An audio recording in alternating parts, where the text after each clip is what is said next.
Good morning students. आज हम कक्षा 10 में हिंदी का दूसरा अध्याय जो पढ़ रहे थे, जिसका नाम है तुलसीदास,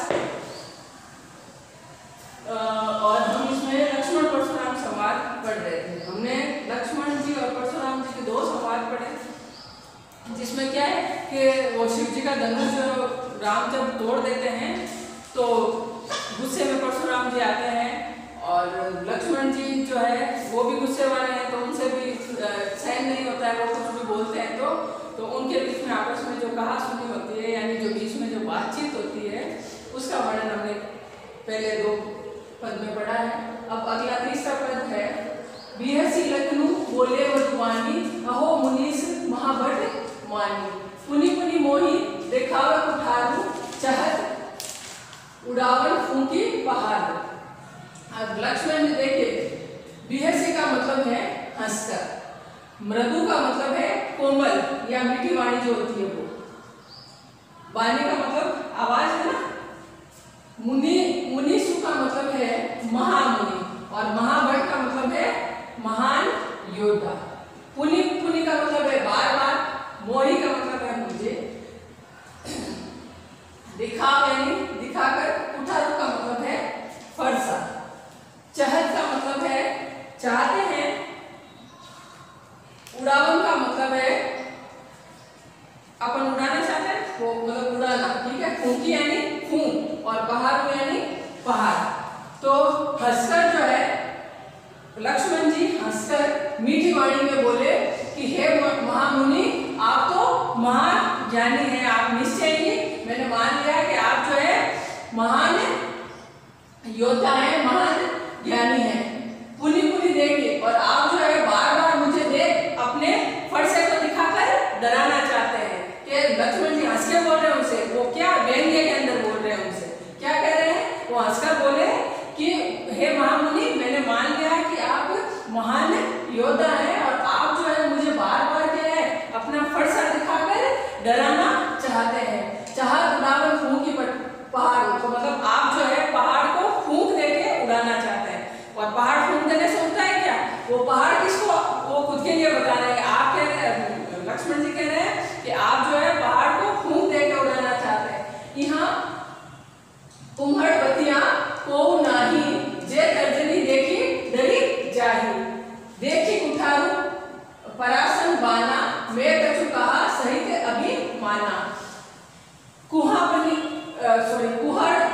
बतिया का मतलब है छुई मुई का पौधा। छुई मुई का पौधा होता है जिसे हम हाथ लगाते हैं, वो पत्तियां समेट लेता है, देखा होगा आपने छुई मुई का पौधा। को यानी कोई, नाही का मतलब नहीं। जे तर्जनी, तर्जनी कहते हैं अंगूठे, यहाँ लिख रखा है मैंने, तर्जनी कहते हैं ये जो अंगूठा है इसके पास वाली उंगली, ये वाली उंगली है, इसको क्या कहा जाता है, तर्जनी कहा जाता है। देखी डरी जाही, डरी का मतलब डरना, जाही मतलब डर जाना, है ना। देखी कुठारू सरासन बाना, कुठारू का मतलब तो फरसा, सरासन का मतलब है धनुष, और बाना का मतलब है बाण। मैं कछु कहा सहित अभिमाना। अब लक्ष्मण जी ने कहा भाई आप जो है कि मुझे आप जो है पहाड़ को फूंक देके उड़ाना चाहते हैं, और यहाँ पर जो है छुई मुई के पेड़ पौधे जैसा कोई नहीं है, कि मतलब उनका कहने का मतलब है यहाँ पर सब योद्धा ही है, कि छुई मुई का पौधा नहीं है कि आपने हाथ लगाया जिससे क्या है आपने क्या तर्जनी दिखाकर, आपकी मतलब ये उंगली, अपन किसी को डराते ना है चुप हो जाए, ये उंगली दिखाते हैं। तो लक्ष्मण जी कह रहे हैं कि यहाँ पर कोई छुई मुई का पौधा नहीं है जिसे आप क्या अपनी तर्जनी उंगली दिखाकर डरा देंगे, या तर्जनी उंगली लगा के छुई मुई के पौधे के अगर अपन उंगली लगाए तो वो सिकुड़ जाता है ना, डर जाता है एक तरह से। तो आपकी तर्जनी उंगली देखकर यहाँ पर डरने वाला कोई नहीं है।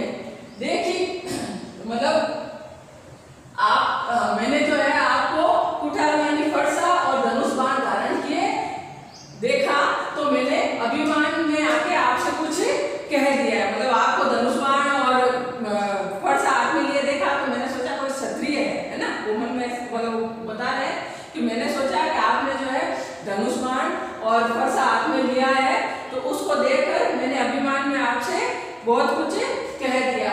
भृगु सुतु समुझ जनेऊ बिलो की, जो कछु कहू सो रिस रोकी।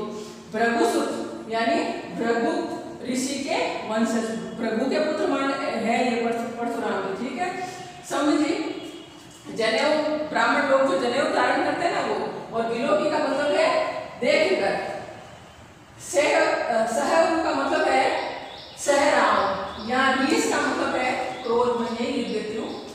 यहाँ रीस का मतलब है क्रोध और रोकी का मतलब है रोक। लक्ष्मण जी कह रहे हैं कि मैंने सोचा कि आपने जो धनुष बाण और फरसा धारण कर रखा है तो मैंने आपको अभिमान में कुछ कह दिया, लेकिन अब मुझे पता चला है कि आप तो क्या है भृगुकुल के वंशज है और आपकी जनेऊ देखकर पता चला है कि आप जो है वो ब्राह्मण है, ठीक है। और भृगुसूत्र समझी जनेऊ बिलो की मतलब आप तो भृगुकुल के वंशज है, यानी भृगु ऋषि के पुत्र हैं, उनके वंश के हैं और आपकी जनेऊ जो है वो देखकर मुझे पता चल रहा कि आप ब्राह्मण हैं। इसलिए जो कुछ भी आपने जो कुछ कहूं मतलब आपने जो कुछ भी अच्छा या बुरा मुझे कहा उसको मैं क्या है सह रहा हूं, अपना गुस्सा अपना क्रोध जो है रोक कर मैं आपकी ये सारी बातें जो है सहन कर रहा हूं। अब आगे के शब्दार्थ में आपको बताती हूँ। सुर महिसुर हरिजन अरुबाई हमरे कुल इहे पर ना सुराई बंदे बापू अब कीर्ति हारे मारत हूँ पारिय तुम्हारे। अब लक्ष्मण जी कह रहे हैं कि आपकी सारी ये बातें जो है उचित अनुचित बातें जो है आप ब्राह्मण हो, इसलिए मैं जो है अपना क्रोध सहन करके मतलब क्रोध रोक कर भी जो है मैं आपकी सब बातें सुन रहा हूँ, क्योंकि हमारे कुल के अंदर सूर्य यानी देवता, महिषुर का मतलब है ब्राह्मण, हरिजन का मतलब है भगवान के भक्त और गाई का मतलब है गाय, यानी हमारे सुराई का मतलब है वीरता दिखाता है ना। तो लक्ष्मण जी कह रहे हैं कि हमारे कुल के अंदर देवता ब्राह्मण भगवान के भक्त और गायों के ऊपर अपनी वीरता दिखाना पाप है, मतलब गलत माना गया है। हमारे कुल के अंदर इन सब के ऊपर किस पे देवता ब्राह्मण भगवान के भक्त और गायों पर वीरता नहीं दिखाई जाती है। बंदे बापू अब कीर्ति हारे, अब कीर्ति का मतलब है अपयश।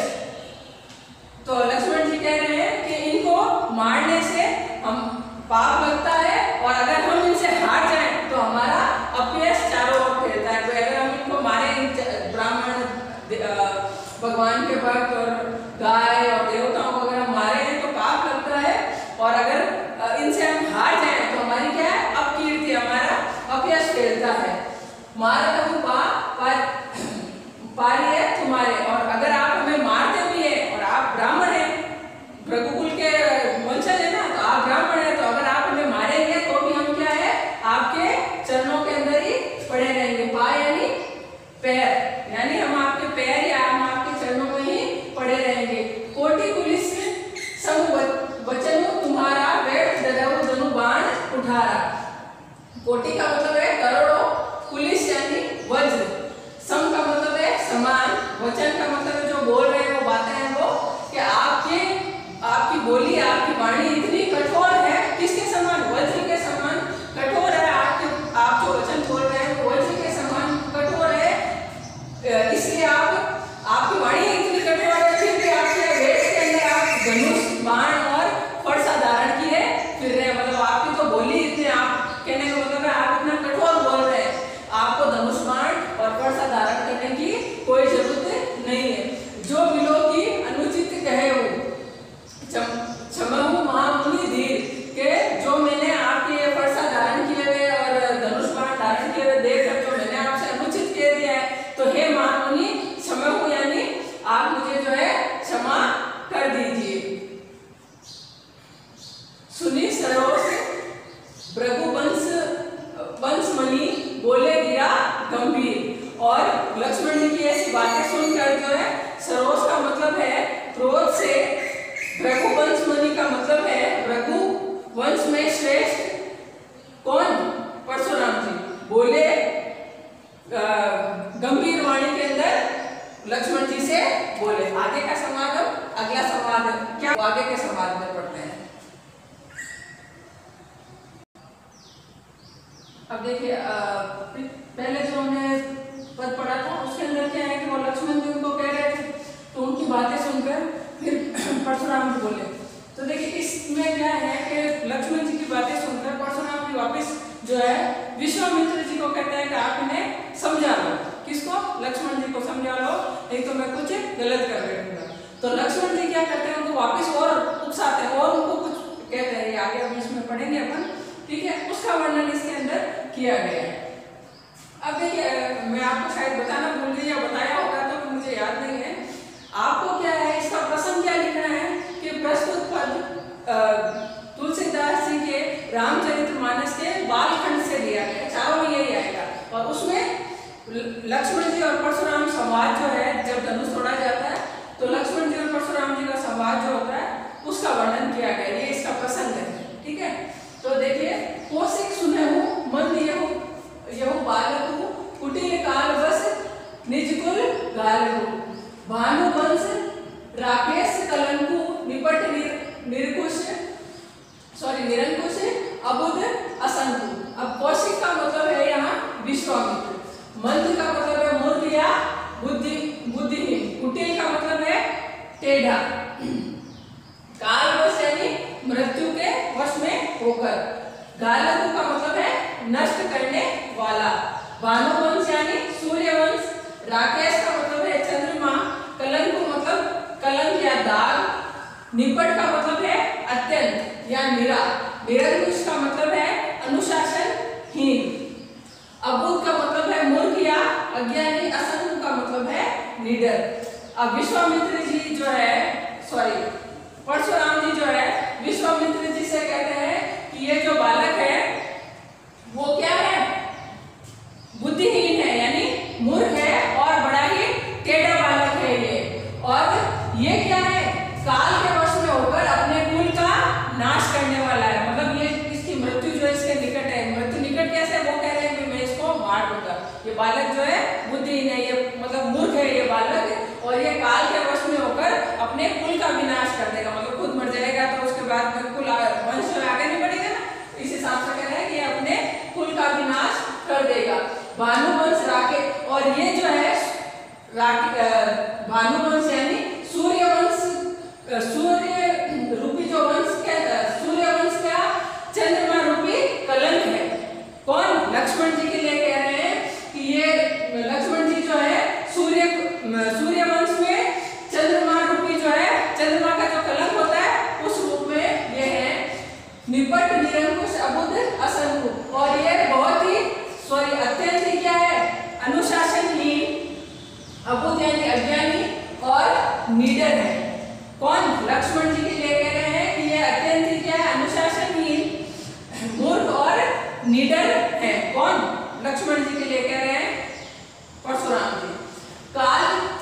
काल केवल होई छठ माही कहु पुकारी थोड़ी मोहि नाही, और काल केवल यानी मृत्यु का काश हो जाएगा, क्षण माही यानी क्षण भर में, थोड़ी यानी दोष, और ये जो है क्षण भर के अंदर ही अभी काल का ग्रास हो जाएगा, यानी मृत्यु को प्राप्त हो जाएगा, क्षण भर में ही मैं इसे मार दूं, अर्थात कहने का मतलब है कि मैं क्षण भर में ही इसको मार दूंगा, अर्थात ये मृत्यु को प्राप्त हो जाएगा। और मैं आपसे ये पुकार के कह रहा हूँ, मैं सबसे ये पुकार के कह रहा हूँ, उसमें फिर बाद में मुझे दोष मत देना, उसके लिए मुझे बाद में दोष मत देना, ठीक है। अब आगे के शब्दार्थ में है,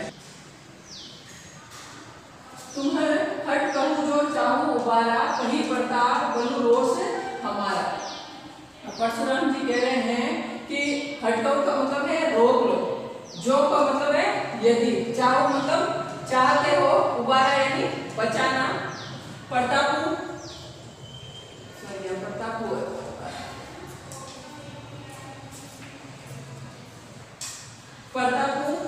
का मतलब है प्रभाव या पराक्रम, जो है रोष का मतलब है क्रोध।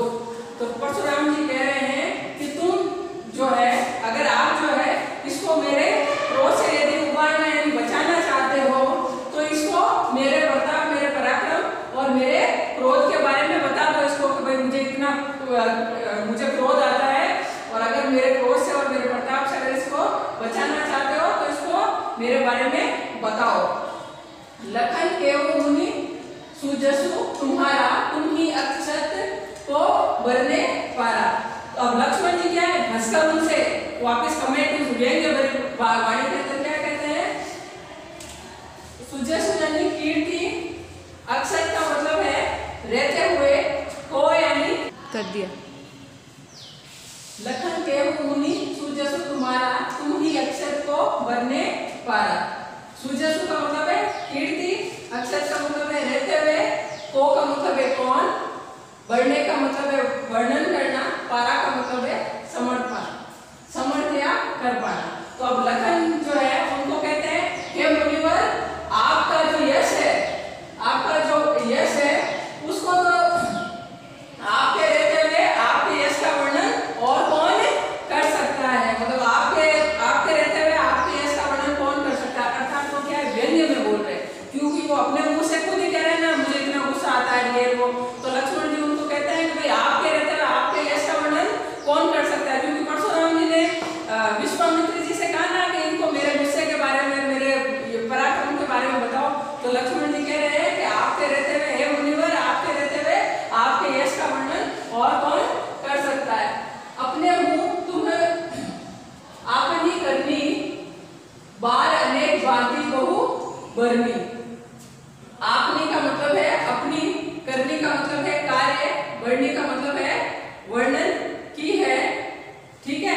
तो लक्ष्मण जी कह रहे हैं कि आपने अपने मुंह से अपने कार्यों का वर्णन अनेक बार, बहुत बार कर दिया है। नहीं संतोषो तब पुनि कछु कहू, जान रीस रोकी दूसरे दुख सहु।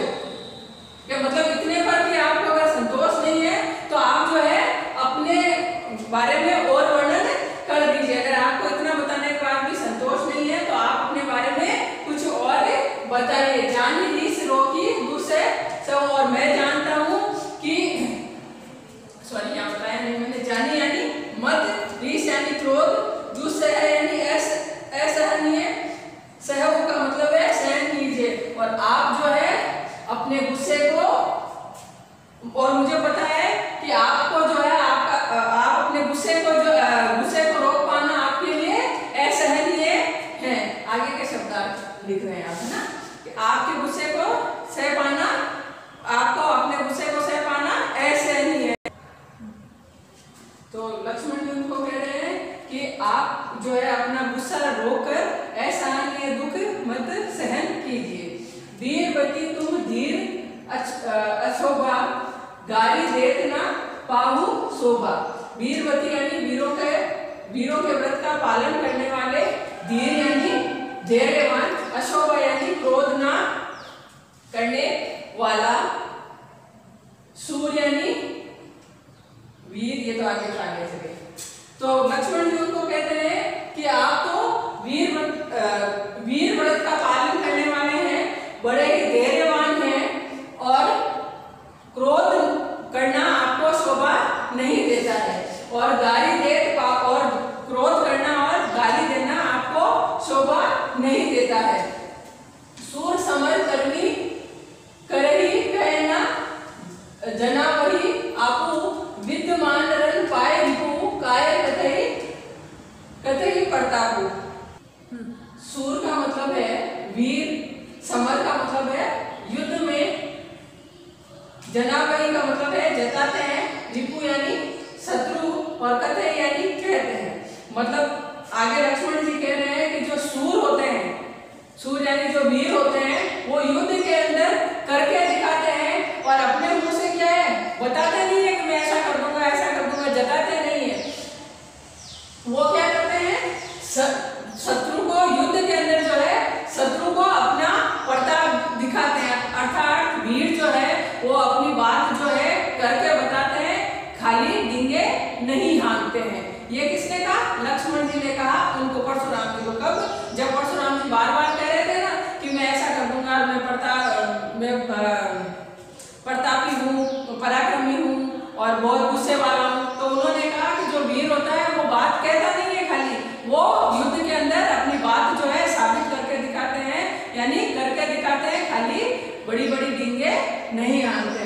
तो ये दो आज हमने पद कर दिए हैं, और 2 पद और हैं वो हम अगली क्लास में करेंगे। जितने भी मैंने आपको शब्दार्थ लिखा है वो सब आप अपनी कॉपी में नोट डाउन करेंगे।